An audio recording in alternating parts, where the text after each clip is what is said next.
colaboración eficaz, reflexiones sobre la justicia penal contemporánea, ¿sí? Antes de dar inicio, quiero darles la bienvenida a todos ustedes, señores magistrados, auxiliares de justicia, asistentes de función fiscal, ¿sí? Para ello quiero comenzar con la grabación. Recording in progress.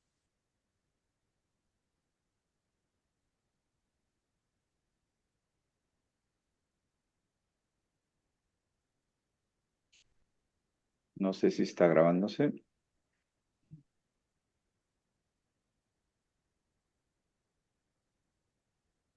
Bueno, bien.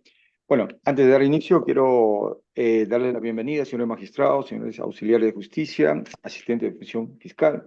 Bienvenidos a esta nueva conferencia virtual, ¿Qué saber, qué hacer, qué esperar sobre la colaboración fiscal? Reflexiones sobre la justicia penal contemporánea. Asimismo, en nombre de nuestro presidente de la Academia de la Magistratura, el doctor Manuel Estuardo Luján Túpez, juez supremo y presidente de la Academia de la Magistratura, les da la bienvenida.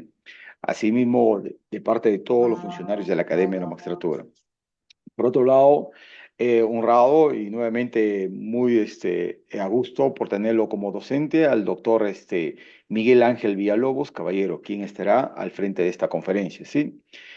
Como pequeña reseña profesional, quiero comentarles que él es maestro en Derecho Penal y Garantías Fundamentales por la Universidad de Jaén, España, abogado por la Universidad Nacional Mayor de San Marcos, docente de pregrado por la Universidad Continental en Filosofía del Derecho y Litigación Oral, autor de diversos libros y publicaciones en revistas, siendo la más reciente El Mundo del Delito, una historia entre el ser y el deber de la esencia humana, explicaciones antológicas, axiológicas y epistemológicas. Actualmente se desempeña como fiscal superior penal titular y, bueno, como es docente de la Academia de la Magistratura, profesor de la Academia de la Magistratura. Doctor Miguel, muchísimas gracias por estar con nosotros. Yo quiero agradecerles por su inscripción y por estar en esta conferencia.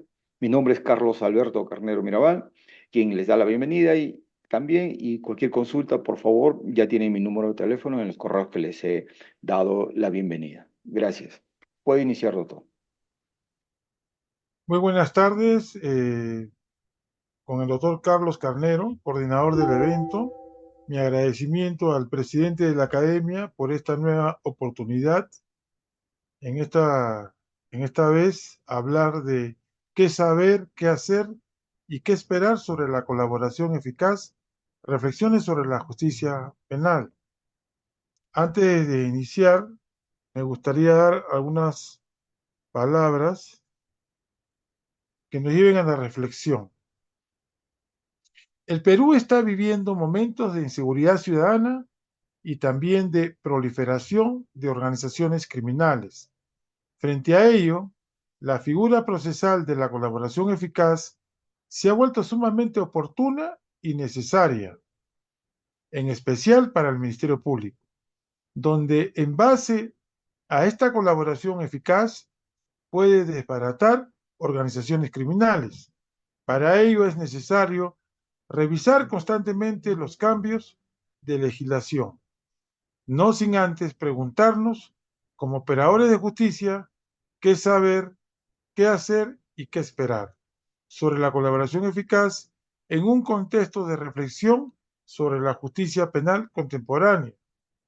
Nosotros debemos estar comprometidos en analizar sus causas y efectos, con la esperanza de una mejor justicia latinoamericana. Así, he recogido diversas opiniones sobre el tema con amigos docentes, profesionales, magistrados en general. Sin embargo, es necesario que cada uno de nosotros formemos nuestra propia percepción y solución de cómo lograr la oportuna persecución del delito y su adecuada sanción a través de la colaboración eficaz. ¿Por qué hago estas reflexiones? Porque efectivamente el mundo en estos últimos 40 años se ha girado hacia la violencia, hacia la seguridad ciudadana, hacia organizaciones criminales, especialmente en México, Colombia y Perú. Y entonces tenemos a un poder del Estado, como es el poder legislativo, que constantemente saca normas, expide normas, las publica, o a veces también el poder ejecutivo, con la licencia que le otorga el poder legislativo. Pero nosotros pensamos, para comenzar, que cuando se sacan las normas en materia penal o en materia procesal, como que no hay mucha reflexión, por cuanto inmediatamente se publica en el Diario El Peruano, las instituciones académicas, los magistrados en general, ponen sus reparos. Por ejemplo, esta ley de colaboración eficaz, que va a ser lo último que hablemos, porque tengo que hablar de los antecedentes, no están de acuerdo en cuanto al plazo, por cuanto las organizaciones criminales, como las conocemos, es los carteles o las que hay en los grupos de poder, es necesario tiempo y no un tiempo limitado, pero tampoco un tiempo excesivo. A criterios de muchos fiscales e inclusive jueces, este tiempo es muy limitado, porque si así en las causas comunes, es así, se vencen los plazos, ¿cómo será en materia de organizaciones criminales o bandas en general? Entonces, lo que queremos hacer a través de esta reflexión, a través de esta conferencia para la Academia de la Magistratura y sobre todo para ustedes, es generar ese diálogo abierto y sincero. ¿Qué está pasando con la legislación? ¿Por qué no se está generando seguridad jurídica? ¿Por qué no se está aspirando a la justicia? ¿Para quién se está legislando? ¿Se está legislando para la delincuencia o se está legislando para el ciudadano? ¿Qué instrumentos adecuados debe tener el sistema de justicia para combatir la criminalidad común y la criminalidad organizada? En ese sentido, estas preguntas que ven ustedes, qué saber, qué hacer, qué esperar, no son mías, son de las preguntas kantianas que hacía Immanuel Kant cuando, hablando del derecho, hablaba de un imperativo categórico, de un deber. Ese deber que tenemos profesores, estudiantes, de analizar las leyes y no tomarlas así, literalmente, sino teleológicamente, sistemáticamente. Y entonces, en ese contexto de delincuencia, la primera pregunta que se nos viene es, ¿el derecho penal lo puede solucionar todo? Y creo que ha sido una de las grandes críticas, sobre todo cuando sacan leyes populistas, ¿no? Por ejemplo, cuando hay violadores, algunos dicen que sería bueno castrarlos o penas de muerte, y generalmente se repite en las campañas electorales promesas que van contra el ordenamiento jurídico, porque tú no puedes hacer más allá de lo que el sistema jurídico permite. Tenemos rehabilitación, tenemos ese tipo de medidas en el cual, aún obstante el delincuente sea condenado, merece como una segunda oportunidad con los lineamientos que da la ley penal. Entonces, cuando uno dice el derecho penal lo puede solucionar todo, es evidente que no, porque ese todo lo conforma el sistema político, generalmente gubernamental, el elemento social, que son las instituciones, y específicamente lo jurídico, que somos nosotros, el sistema conformado por policía, fiscales, jueces, procuradores y otros. Vemos que la justicia penal no ha tenido bastantes cambios. Antes, por ejemplo, una norma se cambiaba cada 4 o 5 años, salía un código civil, un código penal, inmediatamente había pues, una comisión para ver qué se podía modificar, pero demoraba. Sin embargo, es increíble, uno se compra un código penal, ¿no? Y a los días está haciendo una ley y uno está juntando con papelitos el código penal o el código procesal penal y sobre todo tiene que debatirlo. Entonces, no hay un espacio donde estas leyes entren en vigencia y ver un resultado y sobre todo qué política criminal utilizar. Entonces, en esta imagen, por ejemplo, antes de hablar de la colaboración eficaz, este contexto, ¿qué se ve? Que la justicia penal no lo puede solucionar, es una pequeña parte de la realidad y en esa realidad la delincuencia aumenta y delincuencia de todo tipo, delitos contra la administración pública, crimen organizado, trata de personas y otros delitos más. Por eso la inseguridad ciudadana y el crimen organizado. Entonces, ¿qué hacer? Sacar leyes a favor de la paz, la tranquilidad, la seguridad jurídica o beneficiar a ciertos grupos que a veces son intocables. Por ejemplo, paradójicamente, uno ve una telaraña, ¿no es así? Y la telaraña, si fuera el sistema jurídico, ¿a quién atrapa? A las moscas, a los insectos, a los más pequeños. Pero una telaraña no podría tener un elefante, por ejemplo, una organización criminal. Entonces, cuando vemos que las leyes, en vez de beneficiar y luchar contra la impunidad, lograr condenas ejemplares, entonces como que parece que se dedicara solamente a aquellos grupos débiles en el cual su delincuencia, si bien a veces puede ser perversa, pero no tiene las características de una banda, de una organización criminal, de un tráfico de drogas, de un sicariato. Nosotros pensamos que la delincuencia se ha organizado de tal modo que policías, fiscales y jueces tienen que redoblar esfuerzos. No estamos diciendo que la policía, los fiscales y los jueces no tengan esfuerzos.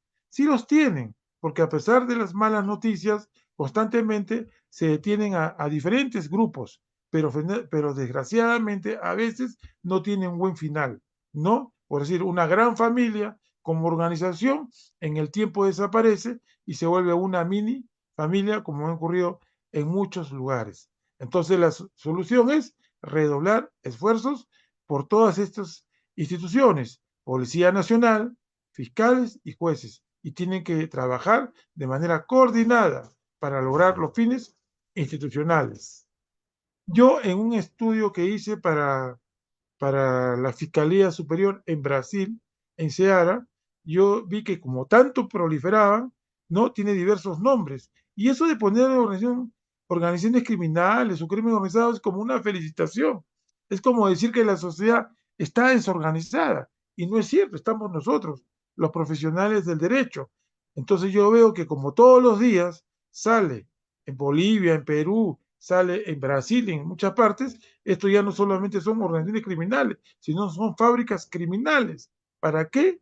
Para luchar contra la sociedad y asegurar esos apetitos de poder, de tener dinero y, desgraciadamente, ir contra el bien común. Cuando uno dice la pregunta, por ejemplo, ¿qué saber? Hay varios autores importantes, no digo ninguno para que no se pongan celosos, pero hay mucha gente que ha hecho libros sobre crimen organizado, ha hecho libros sobre colaboración eficaz, que es el tema que importa, pero lo que no hay duda es que la colaboración eficaz, bien empleada, es un buen instrumento para desarticular el crimen. Les cuento básicamente hasta 4 experiencias. Por ejemplo, en el año 97, cuando yo era fiscal contra el terrorismo en Lima, ¿no? Había lo que se llamaban los grupos Delta de la investigación criminal contra el terrorismo. Y me acuerdo de que en esas, eh, mini manifestaciones había un colaborador. O sea, no estoy generalizando, sino lo que quiero poner en tela de juicio para ustedes es, primero, el delator, la persona que va a dar información para recibir este hecho premial. ¿Quién es? ¿Hacemos un análisis o basta que nos llame por teléfono o aparezca en la fiscalía o diga a través de un documento que quiere colaborar? ¿Basta que quiera declarar en un caso importante o el magistrado fiscal tendría que hacer una especie de indagación? ¿Por qué lo digo? Porque en este caso, que lo solucioné en el momento, hace muchísimos años, en el 97, resulta que había que tomar una declaración a las 8 de la mañana, a las 9 de la mañana, a las 10 de la mañana, a las 11 de la mañana y a las 12, en cuestiones ligadas al delito de terrorismo. Y entonces, por decir una delación sobre un hecho ocurrido en el Callao, en Lima, en Trujillo, en Puno o en Loreto, era la misma persona que había visto el hecho a la misma hora. Pero uno sabe por las máximas de la experiencia que una persona no puede estar a la misma vez en 2, 3, 4, 5 lugares. Entonces, esa persona que era un testigo clave, que colaboraba, ¿no es así? Entonces no era fidedigna su declaración, era evidente. Como en esa época yo era uno de los pocos fiscales que nos mandaban, entonces yo simplemente tenía esa observación, llamé al policía, le dije, esto no puede ser, debe haber una confusión. No, no hay confusión. Por favor, principio de legalidad. Y lo llamé al declarante. ¿Y qué le había pasado? Era un estudiante de unos 19 años que había estado en San Marcos haciendo protestas. La policía lo había detenido y lo había sindicado como colaborador del terrorismo cuando era un estudiante. Y entonces yo le digo, tú has hecho una cosa bien negativa, tú estás dando fe de que estas personas han participado, cuando tú no has podido estar ni en el Callao, ni en Lima, ni en Loreto, ni en Trujillo, otro lugar a la misma vez. Y el joven dijo, disculpe doctor, pero a mí me dijeron, o colaboras o tú vas a ser cabecilla principal de esta organización criminal, llámese Sendero Luminoso. Entonces es un caso que lo hice saber, ¿no? Y lo solucionaron. Luego de eso ya me cambiaron a otra unidad, pero me di cuenta, y se los digo a ustedes, con mi experiencia de casi 30 años en el Ministerio Público, que puede ser bienvenido esto de la colaboración eficaz, pero yo creo que antes de entrar a las 5 fases que nos pide de acuerdo a una resolución que les voy a leer ahora, no, lo más importante es saber quién es el que delata. O sea, no me digas el milagro, dime el santo, dime lo completo.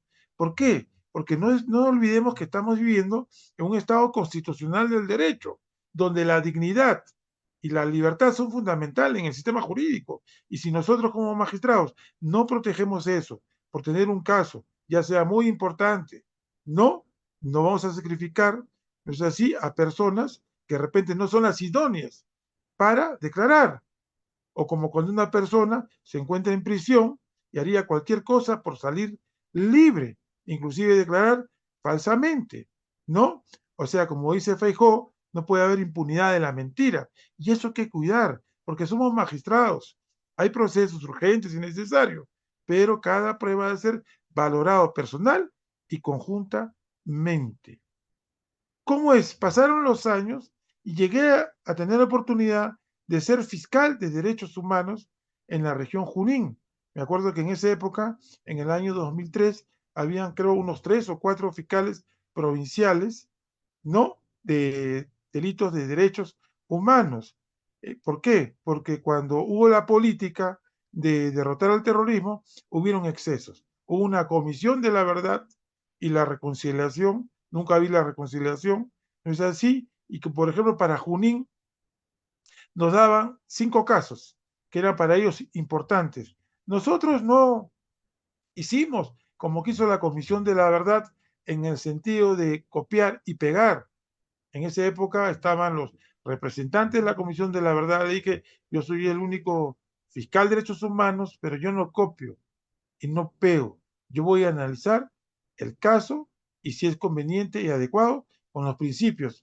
Y he escuchado últimamente en las noticias, por ejemplo, que se habla mucho del delito de lesa humanidad, cuando lesa humanidad solo cuando a la luz del Estatuto de Roma o la Corte Penal Internacional y a partir de julio del 2002, 2003, si no me equivoco, pero para atrás no se puede.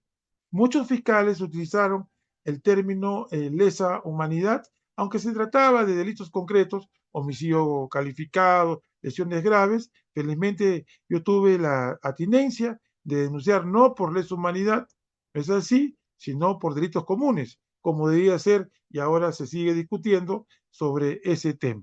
Bien, dentro de esos testigos claves, ¿no? Yo me acuerdo de uno, no le voy a decir el número, que me llamó como a las 8 de la mañana y quería darme toda la información, pero quería que vaya donde él. Entonces no era muy seguro, le dije, ven a la fiscalía y tampoco quiso venir a la fiscalía porque pensaba que ahí la gente daba información. me tuve que recibir casi después que se fueron todos en la noche hasta la madrugada.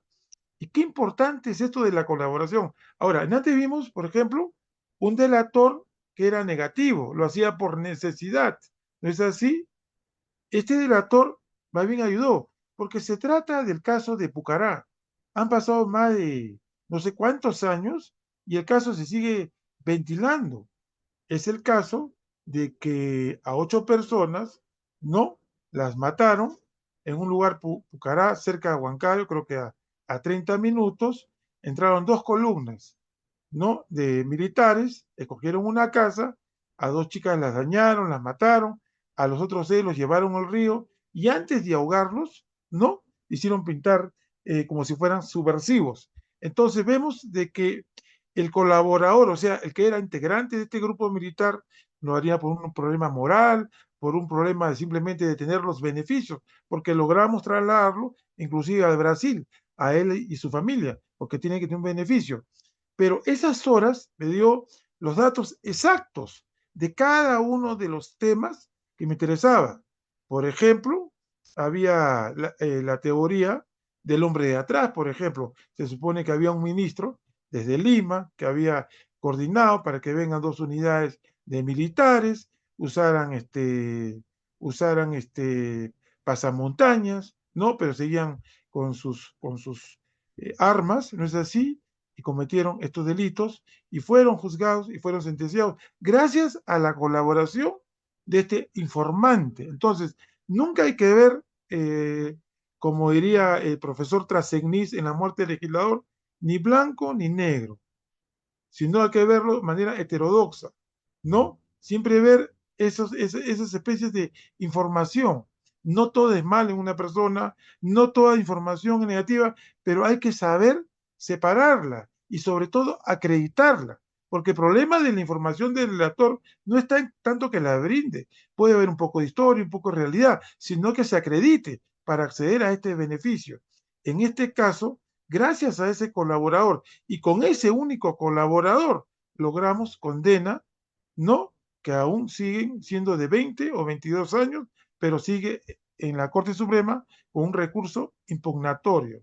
En delitos de terrorismo, a pesar de la legislación, no es así, habían delatores, ¿no es así? Colaboradores, pero muchos de ellos sin mucha fuerza moral, debido a que hacían lo que decían las autoridades. En el caso de los derechos humanos, ¿no es así? En el 2003 al 2005, que lo fui en la jurisdicción de Junín, pudimos ver esos casos de derechos humanos con personas que eran realmente colaboradores, porque pudimos rescatar y que luego fue valorado por un juez y en base a eso fueron sentenciados a 20 y 22 años exactamente.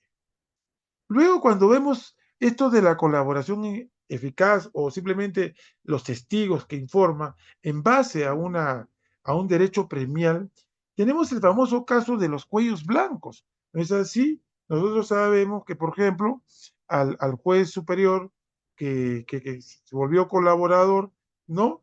Recibieron información también en la investigación de cómo se hacía su tercer piso de su casa y cómo usaba la plata de la Corte para hacer no sus negociados en base a colaboradores. O sea, tampoco hay que tener un prejuicio hacia el colaborador. Depende mucho de la óptica, de la visión del fiscal, si esa persona, primero, va a declarar, segundo, va a declarar sinceramente, tercero, va a corroborar y luego va a buscar lo que él busca, simplemente información para que el que está arriba simplemente desbaratarlo como una banda, una organización en el delito que fuese. En el caso de los cuellos blancos, por ejemplo, se supo información precisa y ese proceso sigue ahora funcionando, ¿no? Como debe ser. La colaboración eficaz, como todos lo saben, ¿no? Está en el artículo 472, el artículo 472,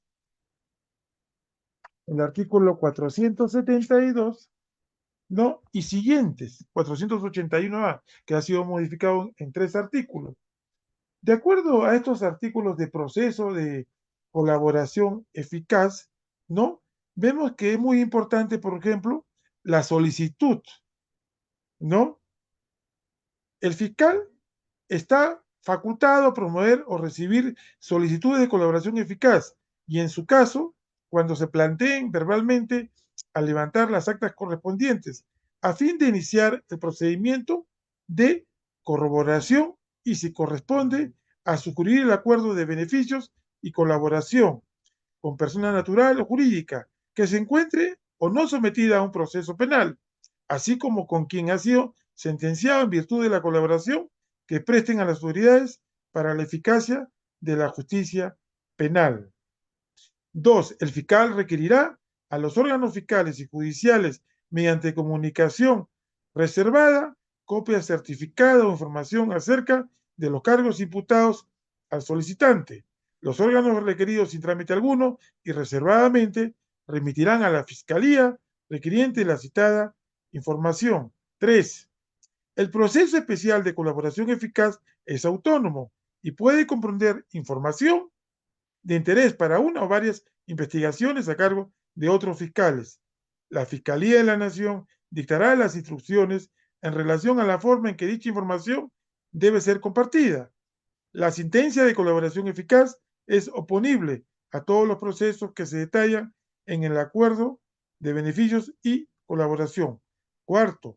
Es necesario que el solicitante acepte o, en todo caso, no contradiga la totalidad o por lo menos alguno de los cargos que se le atribuyen. No comprende el procedimiento de colaboración eficaz aquellos cargos que el solicitante o sindicado no acepte, en cuyo caso se estará a lo que se decida en la investigación preliminar o en el proceso penal correspondiente. Fases de la corroboración y así sucesivamente. Entonces, ¿qué vemos nosotros? Que, por ejemplo, para las fases es muy importante no anotar aquellos que nos dice, hay varios, ¿no? Resoluciones judiciales.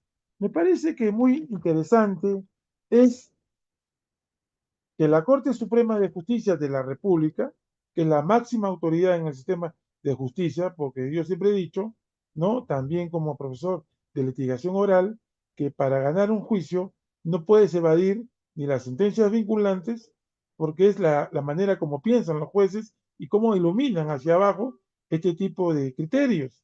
Y también es importante en las casaciones, los acuerdos plenarios. En la casación número, apunten por favor, 852-2016-1, ¿no es así? De fecha 11 de diciembre del 2018, que he visto que todos los juristas peruanos, ¿no? Siempre la citan porque consideran esto de las fases. ¿Qué es lo importante en las fases? Si nosotros, por ejemplo, nos vamos al considerando 10º, 7º, dice lo siguiente, ¿es así? Porque hay algunos juristas que dicen son 3 fases, 4 fases, pero lo que interesa en este caso es lo que dice la Corte Suprema o cuál es su visión al respecto. Dice así, 17º, este proceso está compuesto de las siguientes fases. A, calificación de la solicitud del aspirante a colaborador. 2, corroboración de la información brindada. 3, acuerdo y celebración del acuerdo de beneficios por la información proporcionada. 4, control judicial. Y 5, revocación. Pero a criterio de esta casación 852-2016, y por eso yo también lo he subrayado, yo creo que el éxito de este colaborador eficaz para recibir beneficios es la información oportuna, fundamental, que le da ¿quién? Al fiscal. Entonces, yo creo que solicitudes lo pueden presentar muchos. ¿Querer ser aspirante a colaborador? De repente. Hay que ver que no sea por un estado de necesidad, porque una persona en la cárcel, y se ha visto casos, es capaz de que uno de una banda le eche culpa a otra banda que está afuera para quedarle su lugar y él salir. y el fiscal no se puede prestar a este tipo de situaciones, porque él vela por el principio de legalidad, que en el fondo es un principio de transparencia, de integridad en el magistrado y en la investigación. Entonces yo subrayo aspirante a colaborador, no es así, pero para mí la corroboración de la información brindada.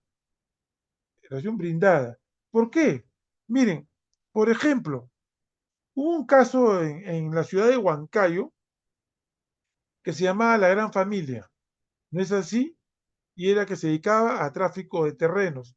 Esta gran familia era una organización nutrida, con varias personas, testaferros, diferentes actores judiciales y demás. ¿No es así? Y cuando se logró la detención preliminar y luego de eso el pedido de prisión preventiva, ¿cómo sería el momento importante de este tipo de actuaciones? Que los jueces eran casi unánimes, en el sentido de que bastaba que hubiera un colaborador y casi era suficiente con otra pruebita por ahí y permitían al menos la prisión preventiva, ¿no es así? O al menos revocar el mandato de comparecencia por prisión preventiva, y entonces era un buen instrumento para el Ministerio Público, sobre todo en la lucha contra el crimen organizado. ¿No es así? Pero en el tiempo, ¿qué pasa? Estos procesos tienen la desventaja que a veces no demoran lo que se desee, como esta nueva modificatoria, 8 meses o 12 meses, sino demoran mucho más. Y entonces la crítica que hace, por ejemplo, el Ministerio Público, y le entiendo, es que el legislador podrá tener muy buena voluntad, podrá ver por el garantismo, porque a nadie le gusta estar sujeto a procedimientos eternos, pero también tiene lo que se llama la prudencia. Si así nomás en un caso sencillo, como lesiones, homicidio, se demoran los plazos más del término formal y el extraordinario, para estos casos de crimen organizado, y se lo digo porque yo también soy fiscal superior en crimen organizado. Entonces, uno no quiere una fiscalía en crimen organizado que se dedique de repente a tener que archivar por insuficiencia probatoria. Lo que quiere una fiscalía especializada es lograr no solo la captura, sino el procesamiento que sea válido, legítimo y eficaz y que se logre condenar como se debe. ¿Me entiende? Entonces ahí entra la figura, ¿no? Más notable del colaborador eficaz. Por eso la idoneidad. Por eso esta parte de la corroboración. Para nosotros es importante esta casación 852-2016, no solo porque nos dice las fases, sino porque señala la fase de comprobación de la información es la más importante, dice en el fundamento jurídico 17º. En tanto de ella depende que se llegue a un acuerdo y ulteriormente el colaborador pueda ser sujeto de beneficio mediante sentencia dictada por juez competente. Mientras que no logre eso, simplemente es un aspirante. De ahí que la sola sindicación no es suficiente para concluir que la información sea veraz. Con esto trabajamos los fiscales, con esto trabajamos los jueces y con eso hacemos predictible esta justicia en contra del crimen organizado y otro tipo de delitos. Por eso dice ahí, de ahí que la sola sindicación no es suficiente para concluir que la información sea veraz. Hace falta prueba de corroboración externa a la declaración incriminatoria. Ello como exigencia derivada de la garantía constitucional a la presunción de inocencia. Esto nunca se debe perder. ¿Por qué? Porque yo creo que lo más importante del artículo 1 de la Constitución es la dignidad.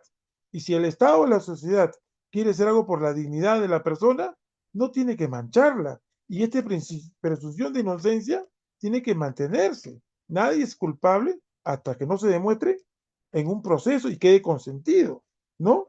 Esto no es un regalo, este es un derecho venido desde muchos siglos atrás. Hace falta prueba de corroboración externa a la declaración incriminatoria. ello como exigencia derivada de la garantía constitucional a la presunción de inocencia, lo que hago un eco para que quede bien grabado, en la medida que el aspirante a colaborador puede brindar información escasamente fiable. Ese es el problema, porque yo digo, 10 personas, basta que en una organización criminal haya 10 personas, no el típico 3, 10. ¿Qué pasaría si van a un fondo y encuentran a personas dedicadas a la trata de personas y encuentran a una señora de 40 años lavando ropa? ¿Y qué pasaría si le imputan ser parte de esta organización? Y después de estar detenida 36 meses, se dan cuenta de que ella simplemente era una lavandera. Por eso que la imputación tiene que ser uno a uno, indicando cuál es el fáctico y cómo se puede aplicar el fundamento del tipo penal, porque si no, estaríamos cometiendo una injusticia. Entonces, la corroboración tiene que ser no de manera general, son una organización criminal, no, eso es especulación de mi punto de vista como profesor, ¿no? Yo no estoy hablando como magistrado, sino que eso se llaman garantías. Hace falta prueba de corroboración externa a la declaración criminatoria, ello como exigencia derivada de la garantía constitucional a la presunción de inocencia, en la medida que el aspirante a colaborador puede brindar información escasamente fiable. Muchos, por ejemplo, ya esto nos viene ya de la experiencia de las conversaciones nacionales e internacionales en las que participamos. A veces el abogado dice, ¿no? Busca al juez, busca al fiscal, dile que le vas a dar información fiable, ¿no? Y busca esos beneficios, pero cuando no llegan a la etapa de la corroboración, ¿no? O al final esto se revoca, imagínense el daño que podrían hacer para la investigación. Dejaron de investigar a otras personas, eficazmente a otras personas. Los abogados y los delincuentes también tienen su estrategia. ¿No es así? Y entonces, ¿qué pasaría con esos 2, 3 años que prácticamente no se investigó como debía? Entonces, yo digo, esto como reflexión a la justicia penal contemporánea, ¿no? Entonces, tampoco es de acceder así fácilmente. En la medida que el aspirante o colaborador puede brindar información escasamente fiable por el solo interés de obtener beneficios. Por tanto, la corroboración ha de ser rigurosa con el fin de llegar a la verdad de los hechos. Esto no necesita legislación. Esto significa un compromiso del fiscal con los fines de la institución y también con los fines del proceso de colaboración eficaz. Por ejemplo, el 18º fundamento jurídico de esta casación, número 852-2016, que dice, conforme con el numeral 1 del artículo 1 del decreto supremo 007-2017, JUS, reglamento del decreto legislativo 1301, rama legal que modifica el Código Procesal Penal para dotar de eficacia al proceso especial por colaboración eficaz. La colaboración eficaz es un proceso especial, autónomo, no contradictorio, basado en el principio del consenso entre las partes y la justicia penal negociada, que tiene por finalidad perseguir y o controlar eficazmente la criminalidad. En otras palabras, el proceso por colaboración eficaz es un mecanismo por el cual el colaborador brinda información útil y relevante que contribuye a descubrir la estructura organizacional, la forma de actuar, sus planes y las personas que la integran, neutralizando con estos datos la actividad delictiva de la organización criminal, posibilitando la entrega de los bienes o instrumental utilizables en la comisión de delitos o ubicar los activos maculados. Maculados quiere decir como, como manchados.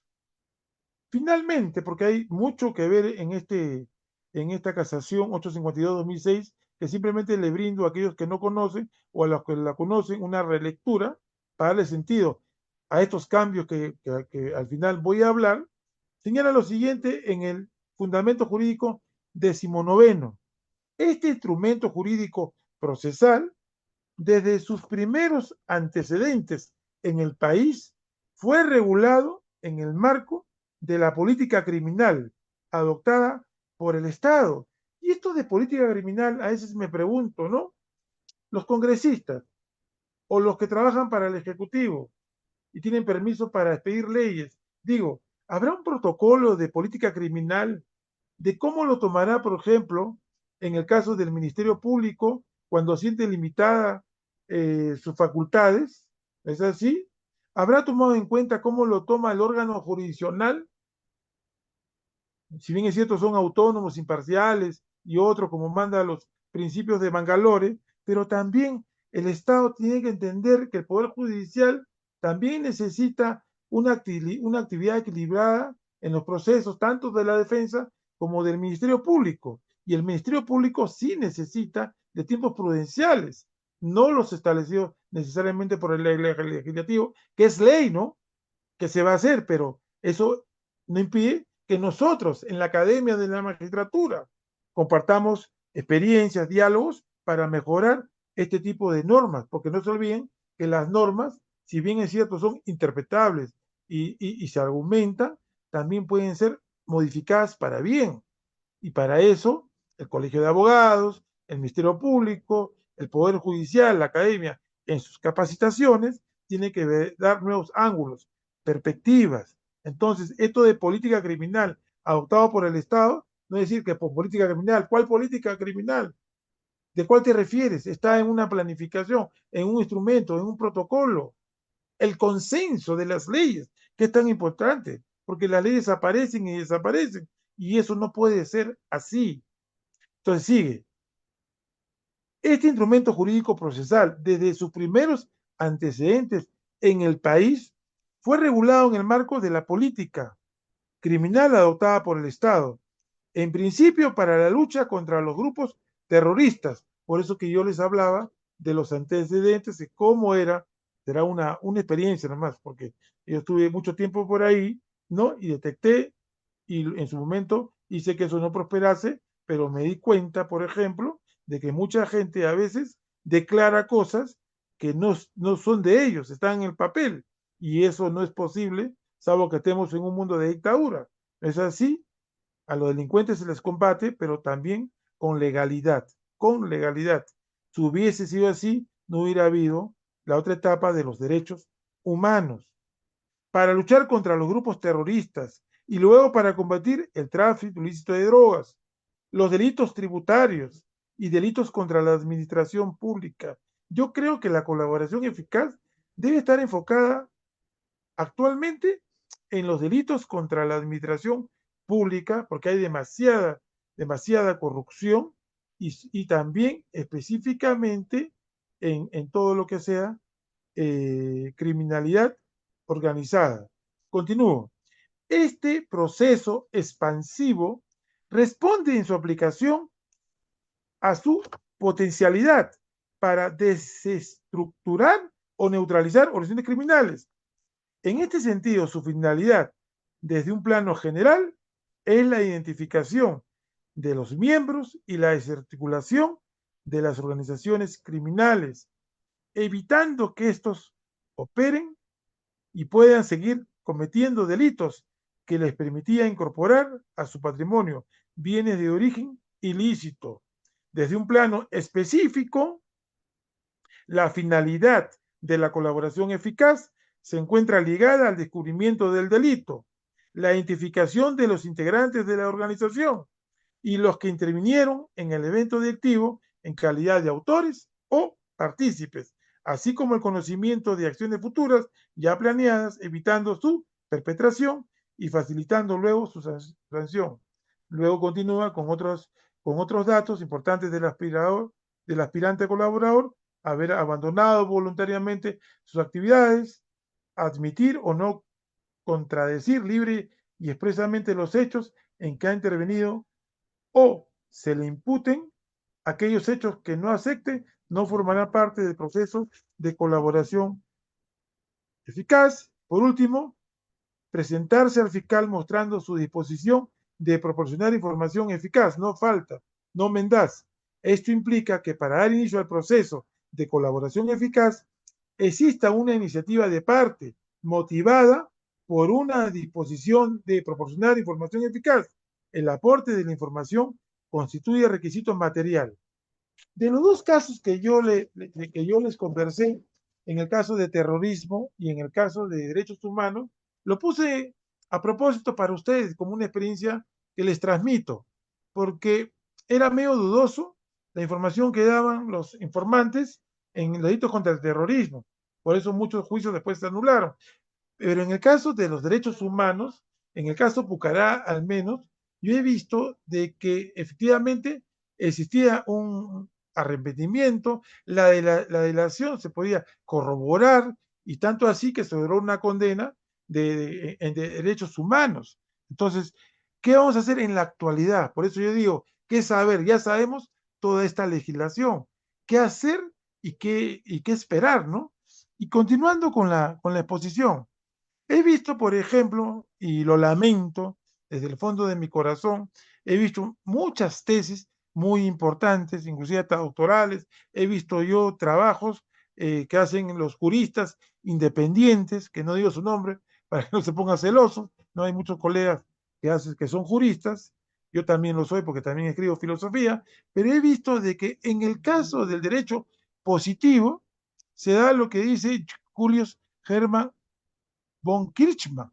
¿No es así? O sea, compras tu libro en enero y en febrero ya cambió. Necesitamos un parlamento, ¿no es así? Que las leyes que expida sean previamente estudiadas.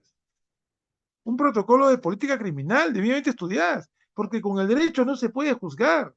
El derecho no se puede sacar como si fuera un conejo de un sombrero.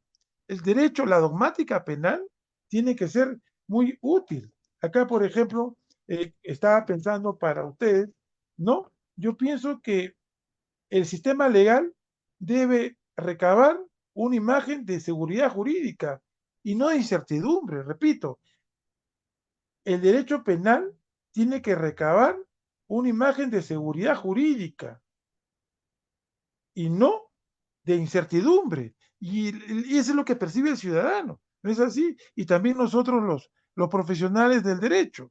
Miren, dice así, el problema en su evolución de este instituto procesal, estoy hablando ya de la colaboración eficaz, es que todos los libros sobre este tema pueden quedar sin efecto o en su defecto como algo histórico.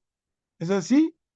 El fiscal Julius Hermann von Kirchmann decía así, esto lo he recabado de información, por mínimo que se haya buceado en la literatura jurídica, dice así, dice jurídica, la figura del fiscal von Kirchmann ha llegado a conocimiento general, recordemos en compendio su postura intelectiva, decía así, el sol, la luna, las estrellas, decía poéticamente Kirchmann, brillan hoy como hace milenios.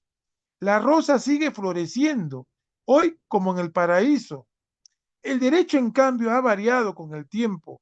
El matrimonio, la familia, el Estado, yo agregaría, la colaboración eficaz, han pasado por las formas más varias si tras largos esfuerzos se han llegado a descubrir las leyes de naturaleza y de sus fuerzas.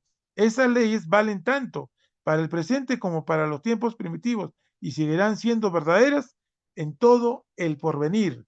No sucede en cambio lo mismo, y esto es lo importante de subrayar, con la disciplina del derecho. Dos palabras rectificadoras del legislador basta para convertir bibliotecas enteras en basura. Tenemos el Código Procesal Penal, como bien hemos dicho, ¿no? Y hace un estudio, ¿no? La doctrina, la jurisprudencia sobre esas normas del Código sobre colaboración eficaz, pero hay que ver también la experiencia jurídica. Y la experiencia jurídica, ¿qué dice? Que por ejemplo, como la norma, apunten los que no saben o quieren recordar.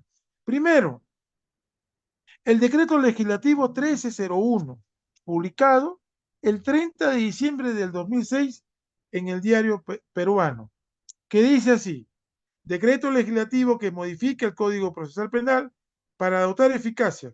Así paramos dotando eficacia cada cierto tiempo. Bastante eficacia hay. Dotar de eficacia al proceso especial por colaboración eficaz. Dice en el artículo 1, ¿no? ¿Quién es colaborador? El que se encuentra o no sometido a un proceso penal, así como quien ha sido sentenciado en virtud de la colaboración que presten a las autoridades para la eficacia de la justicia penal. Justicia penal. Entonces, ¿cómo que no va a ser importante esta norma legal de diciembre del 2016? Está pensando en dotar eficacia al proceso especial por colaboración eficaz y señala las fases de la corroboración que ya las indiqué, ¿no? Con ese documento que les acabo de señalar. ¿Y qué vemos además? La procedencia. Dice así: para la aplicación del beneficio por colaboración eficaz, la persona debe, ¿no? La persona debe, dice. ¿Qué debe? A. Haber abandonado voluntariamente sus actividades delictivas. B. Admitir o no contradecir libre y expresamente los hechos en que ha intervenido o se le imputen. ¿Puede decir mitad verdad y mitad mentira? ¿Es un idóneo para la Fiscalía contar con este tipo de colaboradores? ¿Es así? ¿No se supone que en su compendio, en su total, debe ser una declaración libre, espontánea y que se pueda corroborar? No contra unos que quiera señalar, sino contra todos los que debe señalar. Hago yo mi pregunta: admitir o no contradecir libre y expresamente los hechos en que ha intervenido o se le imputen. Por eso qué bueno la figura del juez, que controle, porque al fiscal se le puede pasar y no tiene el testigo o el colaborador idóneo. Entonces, siempre es bueno en un sistema de garantías la figura del juez, como le diría la escuela realista del derecho. Acá no vemos ilusiones en la justicia, acá lo único real es el juez, y el juez peruano tiene que estar a las alturas de la seguridad jurídica, pero también de los principios de justicia. Entonces, dice así: admitir o no contradecir libre y expresamente los hechos en que ha intervenido o se le imputen, o aquellos hechos que no acepten no formarán parte del proceso por colaboración eficaz. Se le respeta y se estará a lo que se decida en el proceso penal correspondiente. C. Presentarse al fiscal mostrando su disposición de proporcionar información eficaz.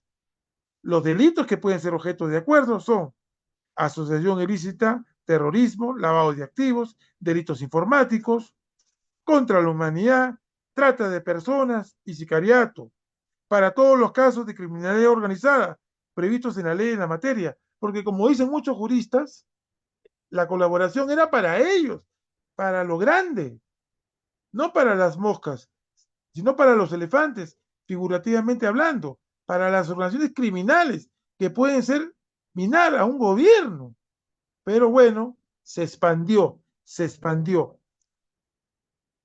Concusión, delitos contra la administración pública, peculado, corrupción de funcionarios, delitos tributarios, delitos aduaneros, contra la fe pública y contra el orden migratorio, siempre que el delito sea cometido en concierto por pluralidad de personas. Luego habla de otros requisitos, revocación de beneficios y demás. Tomen en cuenta, porque es qué saber, qué hacer y qué esperar. Lo estoy diciendo cronológicamente. Esta es una institución que se lee de manera sistemática, no literal, para saber en el tiempo cuánto beneficia, es así, cuánto de la política criminal, desbaratar, por ejemplo, una organización criminal, es válida o no lo es tanto, ¿no es así? Decreto legislativo 1301 del 30 de diciembre del 2016 y otros, porque hay varios.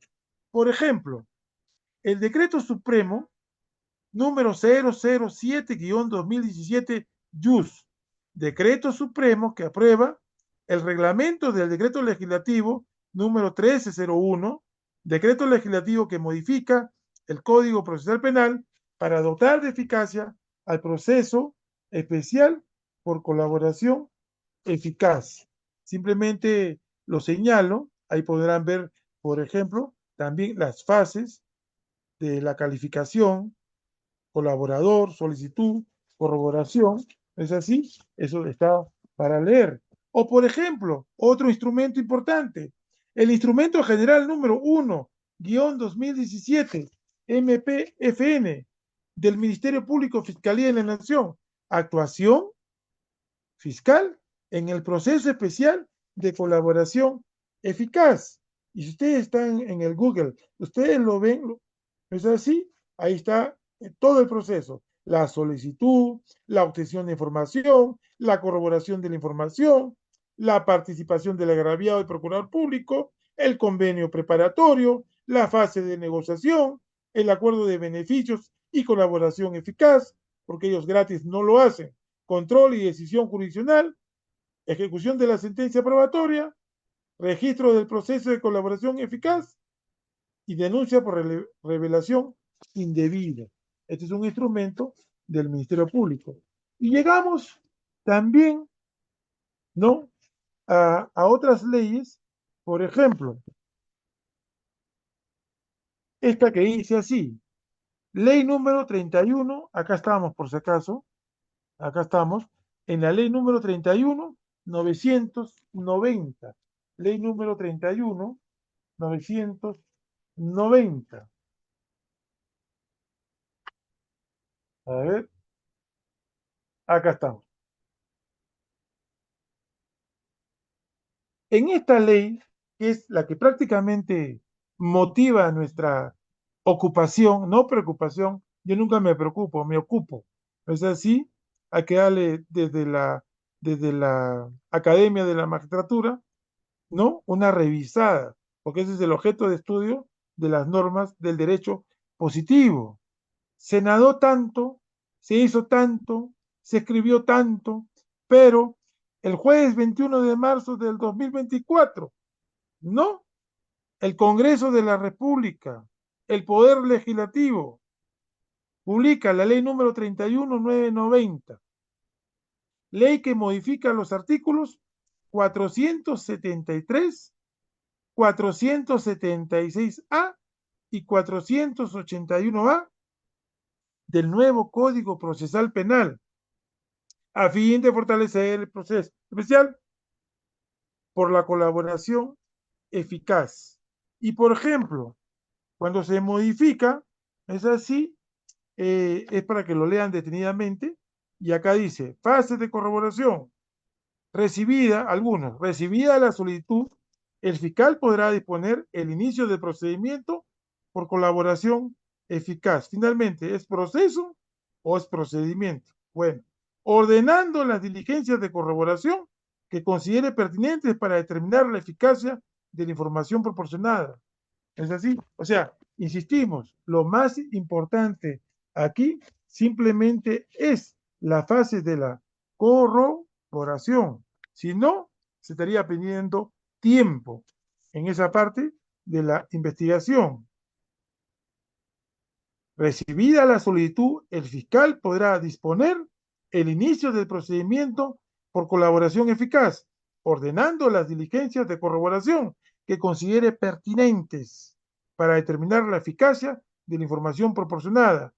En estos casos podrá requerir la intervención de la Policía Nacional del Perú para que bajo su conducción realice las diligencias de corroboración y eleve un informe policial. En esta parte, hoy más que nunca, es importante no un divorcio, como muchos señalan malamente, sino una unión, una perfecta colaboración bajo la dirección del fiscal de la Policía Nacional del Perú. ¿Para qué? Para que esta inquietud, esta predisposición, que alguien quiera colaborar, ser un aspirante a colaboración, colaborador eficaz, no puedan ser corroboradas. 2. Los procesos, incluyendo las investigaciones, preparatorias que se sigue contra el aspirante continuarán con su tramitación correspondiente. 3. El fiscal podrá celebrar reuniones con el aspirante en presencia de su abogado defensor. Asimismo, celebrará un convenio preparatorio que precisará sobre la base de la calidad de la información ofrecida y la naturaleza de los cargos o hechos delictuosos objetos de imputación o no contradicción, los beneficios, las obligaciones y el mecanismo de aporte de información y de su corroboración. 4. La declaración del aspirante será recibida directamente por el fiscal del caso en presencia de su abogado. Se realizará donde señale el fiscal y se registrará en el acta, así como en un medio audiovisual que se conservará hasta su remisión al juez, junto con los demás actuados. Tal vez esta medida de poner un medio audiovisual es porque a veces dicen, no me acuerdo, no preciso, yo no dije A, dije B, no, se entendió mal, pero de repente hay que ver también lo positivo de esta norma porque no todo es blanco y negro, de repente el legislador, ¿no? Desentrañando el sentido del legislador ya muerto ya a raíz de la publicación de la ley y que queda a cargo de nosotros los operadores entenderlo, tal vez cuando dice como en un medio audiovisual que se conservará hasta su remisión, o sea, algo fidedigno, que sea su voz, ¿no es así? Y su letra. El aspirante, el aspirante está obligado a proporcionar toda la información relevante que posea, numeral 5, así como todos los medios necesarios para su corroboración. Sin corroboración, no hay colaborador, ni siquiera debería haber aspirante. Y entonces ahí viene la destreza, la estrategia, la habilidad, la preocupación, la ocupación del fiscal. ¿No es así? Y la garantía del magistrado de controlar, de que sea información veraz y corroborada. Si no, no hay eso de entenderlo con derecho premial. ¿Premiar qué? ¿No es así? Entonces, yo repito, de estos numerales del artículo 473, fase de corroboración, que ha establecido esta ley número 31990 del 21 de marzo del 2024, dice en el quinto, el aspirante está obligado a proporcionar toda la información relevante que posea, así como todos los medios necesarios para su corroboración. Algunos, no, señor, todos. ¿Este me los guardo? No, todos. Eso es importante. De no hacerlo, acá viene la sanción, o de proporcionar información falsa, afectará la viabilidad del acuerdo, dependiendo de la importancia de la omisión o de la falsedad. Cuando la falsedad se descubra con posterioridad a la aprobación judicial, o sea, burló al fiscal y burló al juez, el fiscal solicitará su revocación de acuerdo con lo establecido en el artículo 480. En caso de que se revoque el acuerdo, se continuará con el procesamiento del imputado bajo las reglas del proceso penal según corresponde, lo que me parece acertado. No colaboraste, no corroboraste, no tiene derecho, siga su curso, señor. 6. El aspirante, mientras dure el proceso, de ser el caso, será sometido a las medidas de aseguramiento personal necesarias para garantizar el éxito de las investigaciones, la conclusión exitosa del proceso y su seguridad personal. En caso sea necesario y siempre que no esté en el ámbito de sus potestades, el fiscal acudirá al juez de la investigación preparatoria, requiriéndole que dicte las medidas de coerción y de protección que correspondan, las cuales se dictarán reservadamente y en coordinación con el fiscal. Dichas medidas también son de aplicación para los representantes, socios, integrantes de la persona jurídica cuando corresponda. 7. Cuando la medida de aseguramiento personal deba recaer en un aspirante que se encuentre interno en un establecimiento penitenciario, el fiscal deberá seguir el procedimiento antes descrito ante el juez de la investigación preparatoria. Cuando el juez considere luego de elevación correspondiente, deberá establecer alguna medida de aseguramiento personal que se encuentre dentro de las facultades del INPE, comunicándole para que proceda conforme a sus atribuciones. El INPE informará al juez la medida adoptada. porque una persona que está en prisión, imagínense que tenga que delatar que gente está en su celda o viviendo en el penal. ¿No es así? Tiene que haber un tipo de medida. Pero el problema, yo insisto, ¿ah? El problema no es tanto es la delación o la información, sino el problema es qué pasa si no es útil, no es permanente y no ayuda en nada. Y miren, recién esperar para que se revoque, ¿cuánto tiempo se perdió? Tiempo del fiscal, tiempo de la investigación, ¿no es así? Y todo eso hay que analizarlo. Por eso la política criminal, antes sobre colaboración eficaz, crimen organizado, y después ya seguir las pautas. 8. Cuando el aspirante tiene mandato de prisión preventiva, el juez podrá variar la solicitud del fiscal por el que responda. No son aplicables las reglas de cesación previstas para el proceso común. En este caso, la variación procede por razones de seguridad o por ser parte del convenio preparatorio y debe motivarse en mínimos actos de investigación realizados en la fase de corroboración. La audiencia es privada y solo participa el fiscal, el aspirante y su defensor. 9. Cuando se requiera para las diligencias de corroboración y otras, la conducción del aspirante de un establecimiento penitenciario a otro lugar, el juez de investigación preparatoria a pedido del fiscal podrá disponer fijando la fecha de la diligencia y comunicando dentro del plazo no menor de 3 días a la policía y al INPE para su oportuna ejecución. Culminada la diligencia, el interno retorna al establecimiento penitenciario al cual pertenece. 10. Está prohibido corroborar la declaración de un aspirante a colaborador eficaz con la declaración de otros aspirantes.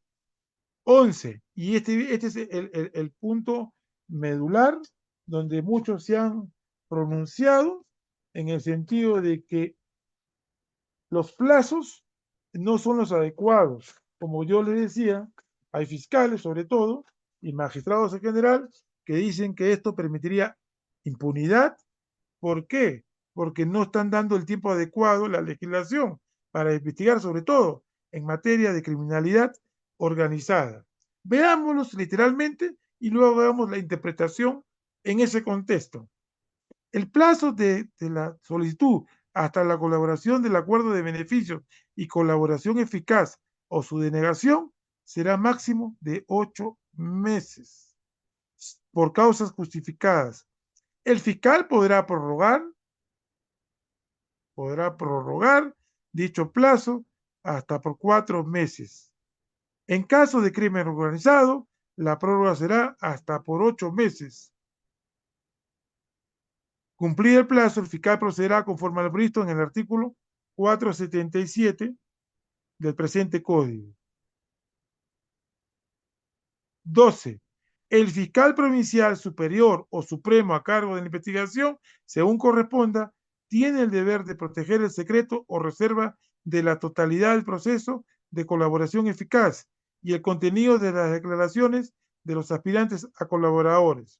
Si yo tuviera, por ejemplo, que analizar este artículo 473, ¿no?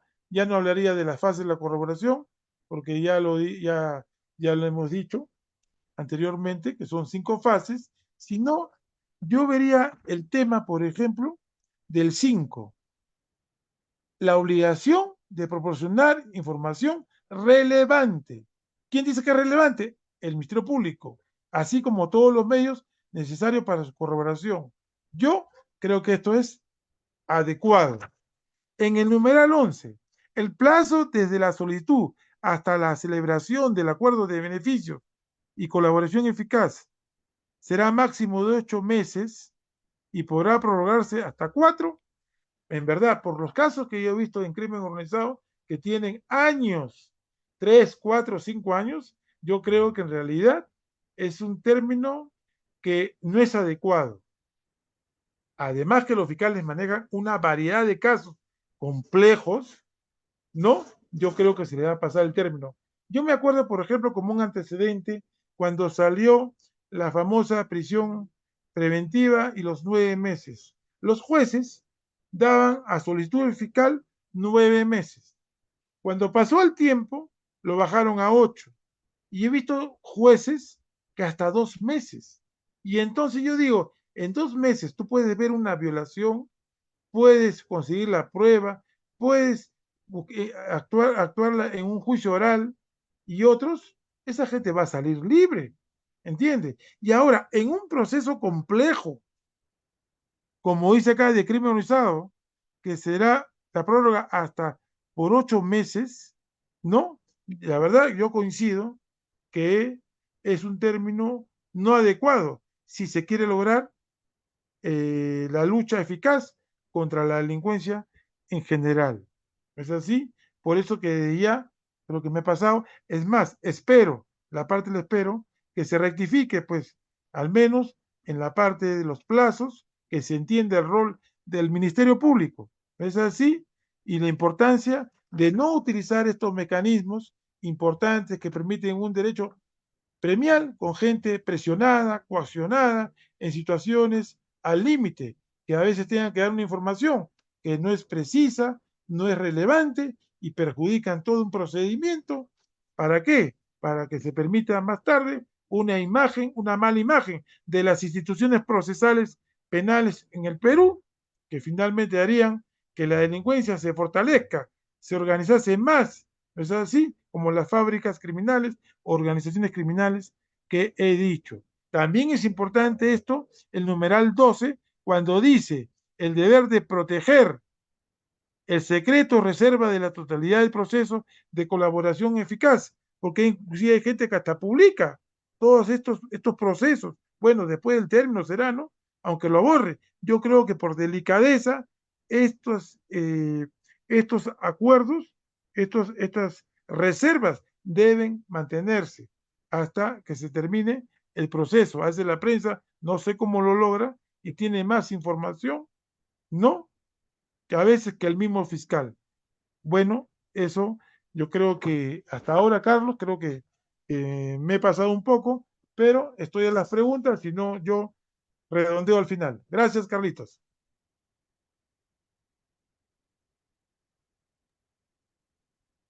Acá Señores está. magistrados, muchísimas gracias. No sé si alguien desea hacer una pregunta en términos de la conferencia. Levante la mano para poderle darle la opción para que pueda hacer la pregunta. ¿Sí? Elia Garay, me parece que ha levantado la mano, doctor. Sí, no, que diga, que hable o que escriba. Acá estamos, Carlos, acá estamos. Sí, listo, doctor. Doctora Elia, ¿puede hablar?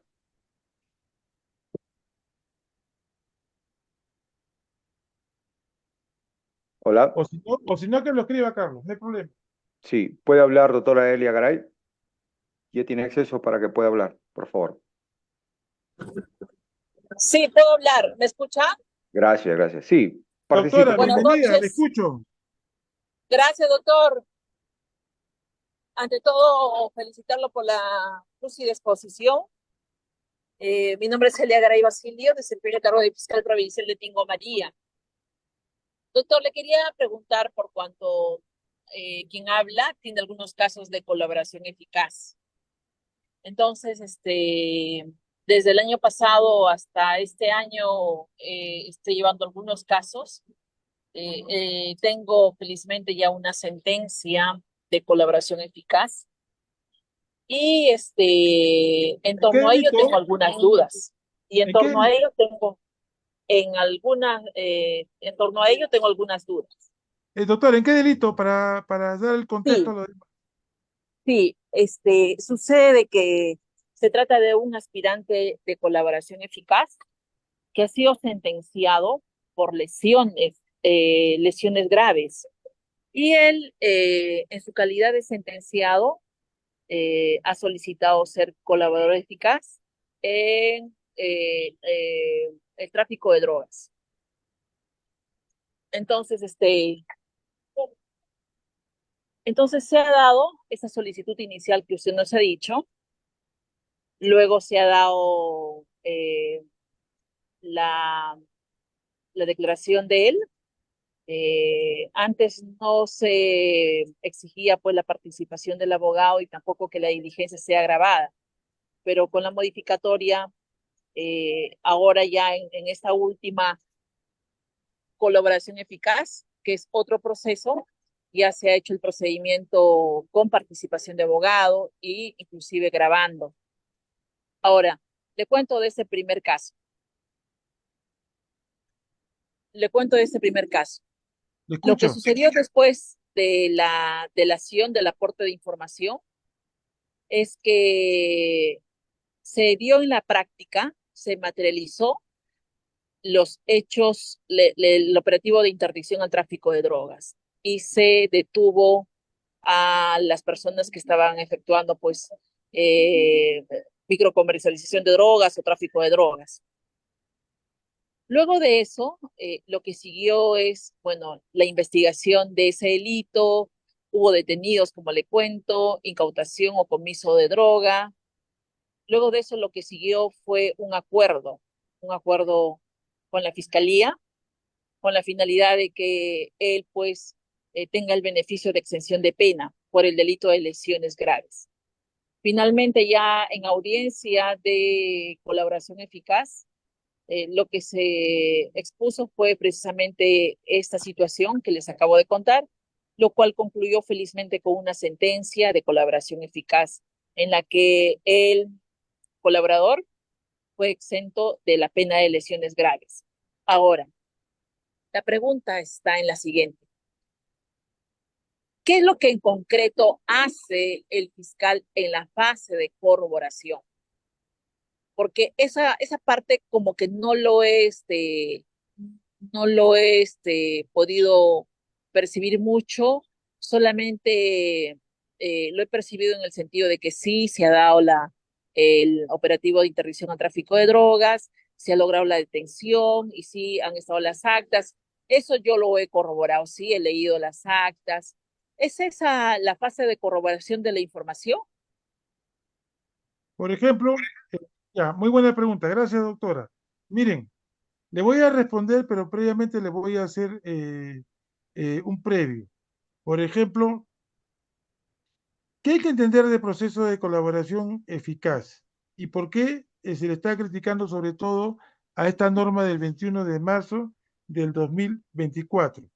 Primero, como sabemos, es en relación a los plazos. Ahí creo que no hay ningún problema, porque se ha entendido que si se trata, por ejemplo, de una organización criminal, los plazos que han dado no son suficientes. ¿Es así? Por ejemplo, también se señala que las grabaciones que usted ha hecho mención también es importante y lo expliqué. Dice, el proceso de recojo de declaraciones también sufrirá variaciones. Ahora se registrará en un medio audiovisual la declaración del aspirante a colaborador eficaz.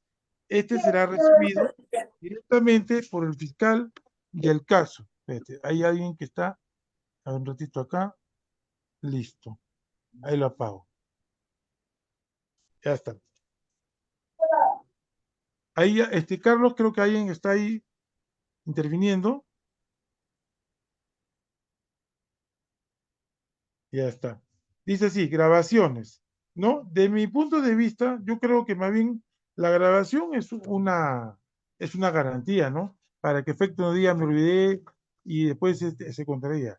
Respecto a la corroboración, y es lo que pregunta la doctora, la persona que se acoja a este proceso ya no será consignada como colaborador eficaz, sino como un aspirante al procedimiento. Sus declaraciones además no podrán ser corroboradas con la de otros de su misma condición. En este marco, las versiones del postulante también deberán corroborarse no solo durante la diligencia de la Fiscalía, sino también ante el juez que pueda otorgarle algún beneficio eventual. Entonces, yo entiendo, si es que he entendido bien, que la fase de corroboración es lo que dice, pues, por ejemplo, quiénes son los autores A, B y C, identificarlos. Los hechos están dedicados a la microcomercialización en Tingo María, Huánuco, los días 7, 8 y 9, por decir, ¿no? Que se cometieron microcomercialización. ¿No es así? Respecto a la cantidad, que no sea mayor, sino que sea efectiva de microcomercialización. O sea, cada es como una imputación, cada afirmación que él haga debe ser corroborada con algo adecuado, un testimonio, de repente una pericia, ¿no es así? Porque a veces no basta sus dichos, doctora. Acá hay un conjunto de diligencias, por ejemplo, acá a realizarse declaraciones, son diversas, pericias, contables, financieras, tecnológicas, para otros delitos, levantamiento de secretos, que deben ser concedidos judicialmente, comunicaciones bancarias, diligencias diversas y otras, acopios. O sea, yo creo que al menos el marco de todo, doctora Delia Garay, es el acuerdo aprobado y cómo el fiscal de repente en ese acuerdo ha dicho en qué consiste la colaboración y en qué deberá corroborar. Y si se cumple como una cartilla todo lo que está afirmando, no solo tendrá éxito y no será revocado, sino servirá también, como este caso, que tenía una sanción por lesiones graves y logró la extinción de la pena, lograr que otros implicados en microcomercialización, o sea, solo así para mí, doctora, será eficaz. Corroborar lo afirmado en la información, en el dato, pero bajo la guía del fiscal, que tiene que decir, y respecto a esto, tienes con qué corroborar, y ya la diligencia del fiscal, testimonios, pericias, lo acreditarán para que sea una información válida y oportuna. No sé si le respondo, doctora. Doctor, ¿me escucha?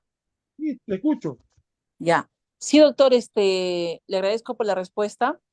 Por ejemplo, en este caso en concreto, yo no he llevado los actos de investigación por el delito de tráfico de drogas. Lo ha hecho otra fiscalía, la especializada. Entonces, lo que yo he hecho en la fase de corroboración es verificar las actas, verificar las pericias, verificar el tema de que hayan estado detenidos, de que se haya producido esa incautación o comiso de droga, principalmente verificación documentaria. Entonces, debo entender que la fase de corroboración es la fase en la que yo analizo, verifico toda la documentación realizada ante el despacho competente, en este caso ante la Fiscalía Especializada de Tráfico de Drogas, con la finalidad pues de que se realice el preacuerdo. Justamente esta modificatoria del 21 de marzo del 2024, lo que está modificando es el artículo 476 sobre las fases de corroboración. Y entonces pone énfasis en el aspirante, ¿no es así? Pone énfasis en las reuniones celebradas con su abogado defensor, que también creo que es aceptable, ¿no es así? Porque estamos en un mundo de garantías, pero sobre todo que esa declaración sea adecuada. Y entonces, la corroboración, ¿en qué sentido está?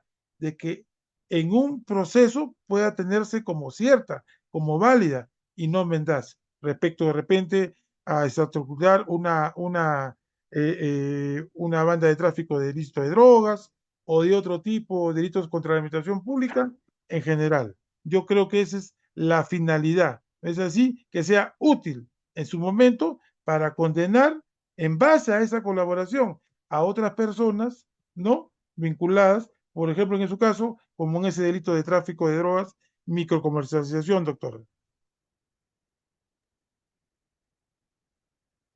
Doctor, una consulta adicional.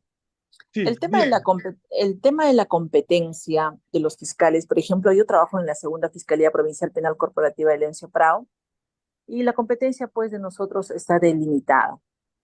Sin embargo, cuando este tema llegó a mi despacho, también me pregunté si yo era la fiscal competente, es decir, porque lo que llegó es una solicitud del aspirante a colaborador eficaz en el sentido de que había sido sentenciado y que tenía información relevante que iban a permitir pues la interdicción al tráfico ilícito de drogas. Entonces, en ese sentido, no habiendo conocido ningún proceso de él, eh, asumí el reto. Sin embargo, la pregunta indicada, la pregunta que le hago es, la siguiente. Cualquier fiscal penal eh, puede abocarse al conocimiento de solicitudes de aspirantes a colaboradores eficaces. Yo creo que hay que seguir respetando, por ejemplo, en las presidencias de la Junta de Fiscales, siempre se respeta y en base a la directiva de la Fiscalía de la Nación, las contiendas de competencia y tiene que ser la especializada.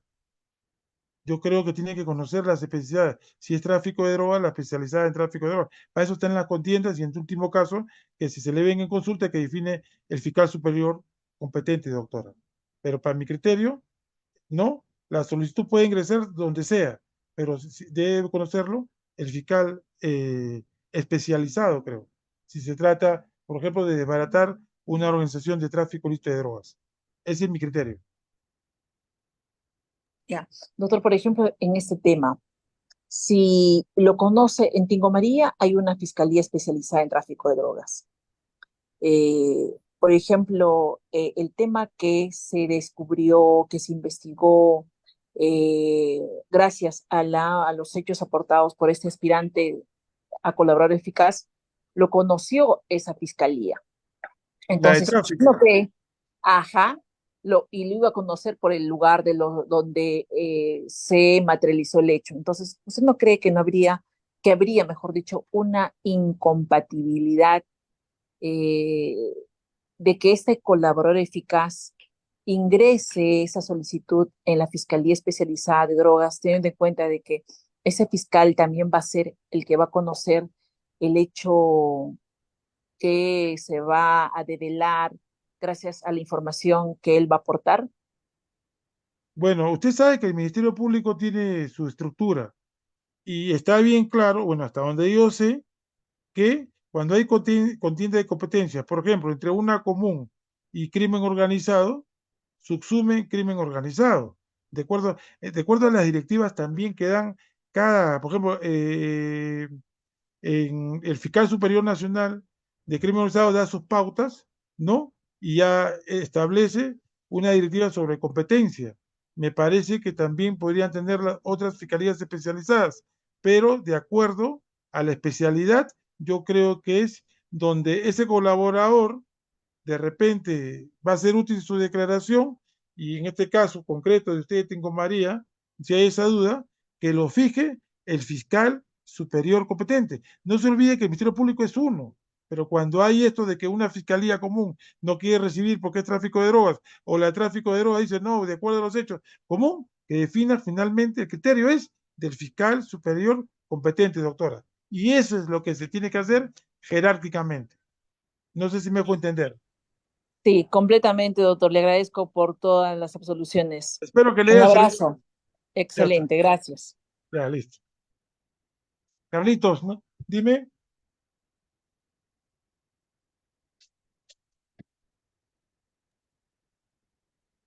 Edwin Gutiérrez quiere preguntar, por favor. Ya está. ¿Cómo se llama? Edwin Gutiérrez. Doctor Ya. Edwin, Buenas noches, ¿me escucha? muy bien, lo escuchamos, doctor. Por Edwin, favor. ¿de qué Gracias. localidad eres? Disculpa. Bueno, soy del Distrito Fiscal de Tacna. Ya, muy bien. Sí, doctor, le escuchamos. Bien. Eh, un tanto aportar a la intervención de la doctora en cuanto a la competencia. El 472, inciso tercero, habla de los procesos de colaboración fiscal. Colaboración eficaz es un proceso autónomo y puede comprender información de interés para una o varias investigaciones. Entiendo yo que la doctora no estaba a cargo de una investigación propiamente de ese aspirante colaborador, sino era de otra competencia. Consideramos de que esta debió de tramitarse en la Fiscalía Especializada porque así lo mandan las directivas del Ministerio Público. Eso por un lado. En relación a mi pregunta, es respecto a los plazos que se han establecido con la modificatoria del mes de marzo. La modificatoria dice que el proceso de corroboración tendrá un plazo de 8 meses. Entiendo yo, para aquellos casos que están en trámite, porque no se considera un plazo, estas deben iniciar a partir de la vigencia de la norma o a partir de que se implementen las directivas del Ministerio Público. Esa es la pregunta concreta, doctor. Si tú ves en la parte, en la disposición complementaria final de esta ley 31990 del jueves 21 de marzo del 2024, en en la segunda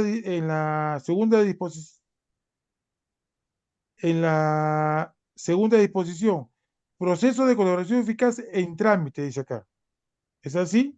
Se establece que para Sí. los procesos de colaboración eficaz en trámite son obligables los plazos establecidos en el umbral tal y tal y tal. En estos casos, como el plazo se inicia desde el día siguiente de entrada a vigor de la presente ley. Yo creo, y es mi opinión, que esta norma entra en vigencia, ¿no es así?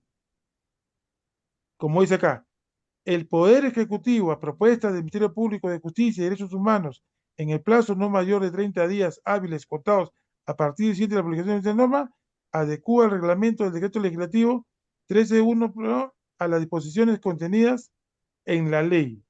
Entonces, yo creo que entra en vigencia a partir del día siguiente, ¿ah? Porque acá lo que dice es sobre la educación del reglamento.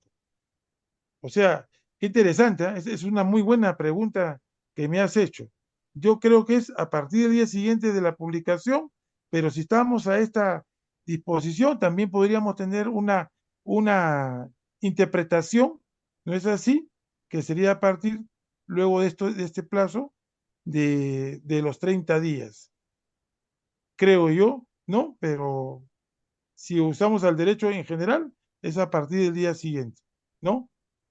No sé, ¿tú Sí, coincides? pareciera que hubiese habido alguna especie de una Cuál es? vacatio legis, ¿no? Un tema de que está condicionado a que haya alguna reglamentación para que pueda efectivizarse esta ley. Sí, pero de acuerdo también al sistema normativo, toda ley, claro, salvo que diga caso contrario, ¿no? Y esto se podría Mm. entender como un caso contrario los 30 días. O en todo caso, para no afectar las garantías, ¿no? Que puedan tener las partes, habría que esperar este plazo no mayor a los 30 días para que sea más adecuado. Eso sería la idea, mi estimado. Gracias, doctor. Y finalmente, doctor, esto es interesante la reflexión que hizo al inicio, ¿no? El tema de la legislación del tema de colaboración eficaz. Actualmente, ¿qué es lo que está sucediendo, no? Estamos en una crisis, creo yo, por parte del legislador, porque no se está legislando para poder combatir o describir o descubrir el crimen, sino creo que se está legislando para proteger ello y está generando un ambiente de impunidad futura. Ese es mi parecer en relación a la reflexión que hizo al inicio, doctor. Gracias. No, sí, y yo repito la frase que comencé, ¿no? El sistema de justicia creo que debe recabar una imagen de seguridad jurídica. O sea, si el sistema de policías, de jueces y fiscales no dan esa imagen de seguridad jurídica, podríamos decir que se está viviendo unos momentos de incertidumbre, ¿no es así? Porque ¿cómo es posible que cuando se establece esta idea de la colaboración eficaz para desarticular este tipo de delincuencia organizada, no es así? En vez de mantenerse y proyectarse y dar todas las garantías, en este caso al Ministerio Público, ¿no? Que tiene un rol fundamental, se le limite, ¿no? Con este tipo de normas que muchos han prejuzgado como política y de otro tipo, pero no, más no de política criminal y que realmente afecta la seguridad jurídica del país. Lo bueno es que genera esta controversia, este diálogo, esta conversación. Por eso yo quería, a través de esta conferencia, decir, ¿no? Lo que tenemos, qué estamos haciendo con lo que tenemos y qué esperamos. La interpretación no siempre debe ser en base a la regla, sino sobre todo a los principios, como el principio de justicia. No podemos tener una justicia que esté impasiva. ¿Es así? Y que procure impunidad. Si tenemos normas, que sean normas para que no solo atrapen como la telaraña las moscas, sino también las organizaciones criminales como los elefantes, que a veces fácilmente destruyen eso que se llama el aparato jurídico. ¿Ya, joven? Muy bien. Gracias, doctor. Muy bien, gracias. Gracias, doctor. Gracias, gracias. Muy buenas las reflexiones, doctor Miguel Ángel. Bueno, doctor, ya siendo las 19:40, yo quiero agradecerle personalmente por estar con nosotros, ¿sí? E invitarlos a los señores magistrados que estén pendientes de la página de la Academia de la Magistratura, que los cursos y las capacitaciones están continuas, ¿sí? Doctor, próximamente usted tiene un curso especializado, me parece, ¿no es así? Es un curso interesante que va a estar con nosotros, doctor Miguel. Mire, qué importante, ¿no? Eh, yo agradezco realmente a la Academia de la Magistratura y estamos elaborando un sílabo de un curso que justamente tiene que ver con las prioridades que tiene la comunidad en general. Por ejemplo, estas normas que se discuten, ¿no? Como la ley Soto, curiosamente, esta ley 31990 también es del congresista Alejandro Soto, ¿no? Parece que son bien eh, sometidas a discusión, ¿no? Y como dice Carlos, por ejemplo, ¿qué se acata? La ley, por ejemplo, en ese caso de la suspensión de la prescripción hasta un año, o los acuerdos plenarios que da, por ejemplo, la Corte Suprema, es así, en que dicen que no se debe aplicar. ¿Cuál es el trámite correcto? Ya tenemos un pronunciamiento del Tribunal Constitucional que dice que la ley es la ley y no se puede aplicar estos acuerdos plenarios. Sin embargo, si lo sometemos, Carlos, a la luz de lo que busca la Constitución, lo que busca de repente la lucha contra la corrupción a nivel convencional de las convenciones internacionales, este curso puede resultar interesante para ellos. ¿Es así? Sobre esta ley y si se debe aplicar, por ejemplo, su aplicación o inaplicación, ¿no? O otro tipo de procedimiento. Si es así, tú harás los anuncios y yo de mi parte cordialmente los invito, ¿no? Para seguir reflexionando, no sobre lo que está escrito, sino lo que conviene más a una realidad como la peruana, que todos los días eh, tiene crimen, crimen y más crimen. Por lo tanto, concluyendo esta conferencia, Carlos, digo, ¿qué esperar? Que simplemente el Estado constitucional, a través del legislativo, judicial y ejecutivo, entienda que hay órganos autónomos, como el Ministerio Público, en que tienen un rol fundamental, y es la lucha contra todo tipo de criminalidad, y los instrumentos que saquen a través de las normas expedidas por el Parlamento o las normas expedidas por el Poder Ejecutivo, tiene que hacer a una realidad que tienda a disminuir el crimen y no a que aumente, como es el crimen organizado, que prácticamente ha desajustado los principios y valores de nuestra sociedad contemporánea. Muchas gracias, Carlos. Gracias, doctor. Gracias, doctor. Bueno, ¿qué más se puede decir? Comentarles nada más que el doctor Miguel Ángel Villalobos va a estar como docente principal en este curso a distancia, ¿no? Que va a iniciarse el 7 de agosto, titulado Análisis del Acuerdo Plenario 5/2023 sobre la inconstitucionalidad de la Ley 31751 y el control difuso del Poder Judicial. Señores magistrados, señores auxiliares de justicia, asistentes de función fiscal, están invitados para la inscripción, ¿no? La inscripción para este curso de distancia es hasta el 14, ¿sí? Cualquier cosita me llama para servirles, Carlos Carnero, siempre. Muchísimas gracias. Gracias, doctor. Gracias por estar con nosotros. Se da por concluido nuestra conferencia. Gracias. Muchas gracias Muy a buenas todos y noches. gracias por su paciencia. Hasta luego. Gracias, doctor.